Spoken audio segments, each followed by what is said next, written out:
최태성 정선아의 이야기 한국사. 네, 이번 시간은요 흥선대원군에 대해서 한번 배워보는 시간 갖도록 하겠습니다. 여러분들 갑자기 목소리가 바뀌니까 당황하시나요? 아름다운 여인의 목소리에서 갑자기 굵은 남성의 목소리 나오니까 이상하시나요? 네.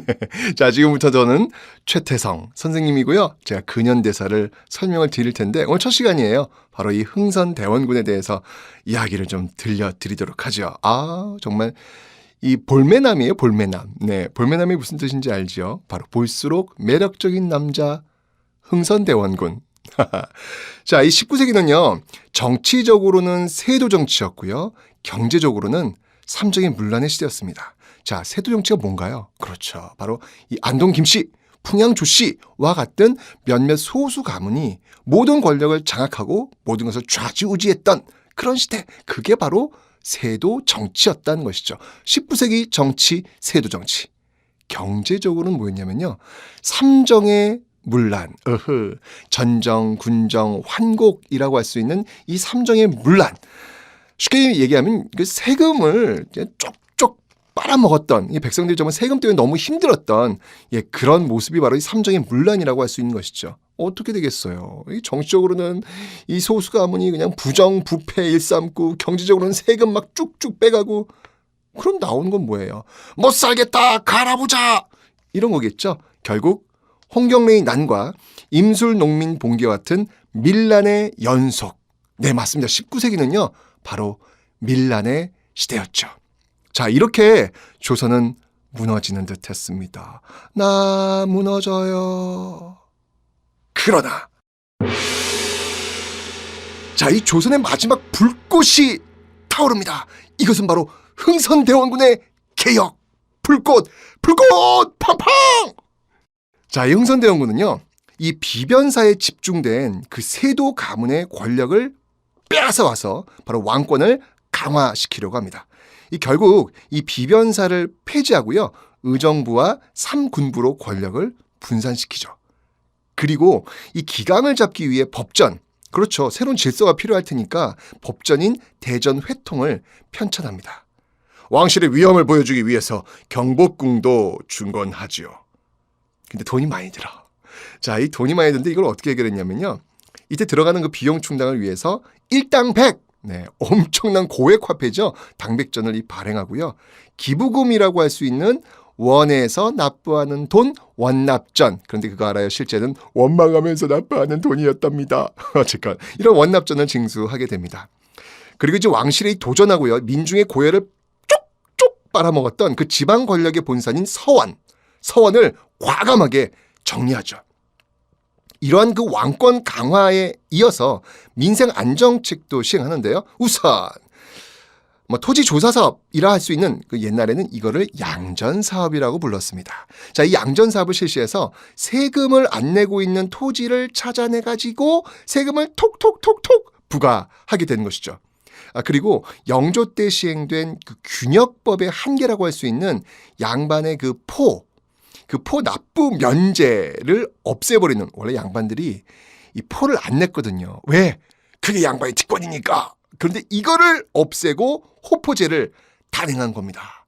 양반도 포함해서 집집마다 포를 내도록 하라. 이뿐만 아니라 이 공무원의 개입을 막기 위해 이 환곡제 대신 민간에서 그 자율적으로 운영하는 사창제도 실시하죠. 정말 엄청난 민생 안정책이 있었습니다. 그죠? 양전 사업에 호포제에 사창제. 자, 이 왕권 강화와 민생 안정 이 두 축을 위해 앞만 보고 달리는 흥선대원군. 개혁은 혁명보다 어렵다는데 그의 개혁은 과연 성공할까요?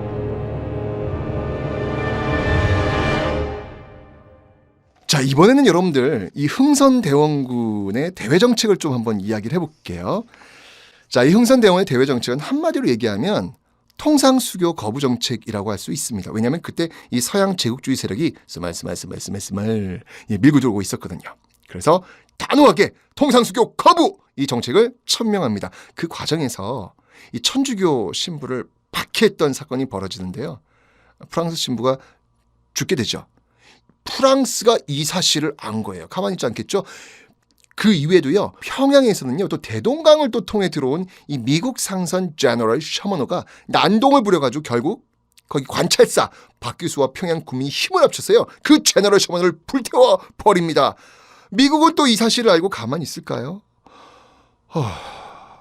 프랑스는 어찌할 것이며 미국은 어찌할 것인가 걱정이 많이 되죠. 결국 일이 터져요.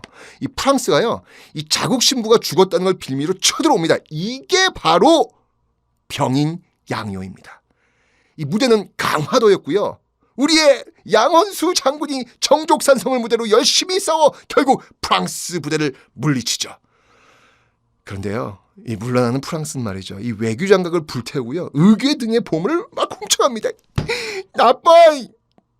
그런데 1868년에는요, 더 황당한 사건이 벌어지죠.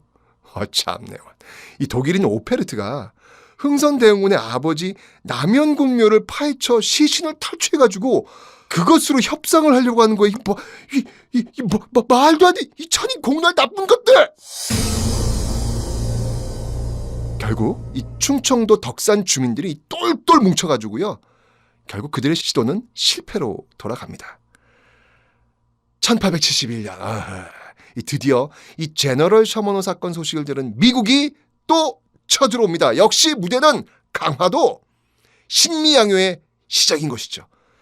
여기선 또 우리의 장군, 또 어제연 장군이 광성보를 중심으로 해서 열심히 싸웁니다. 정말 너무 열심히 싸웠나 봐요.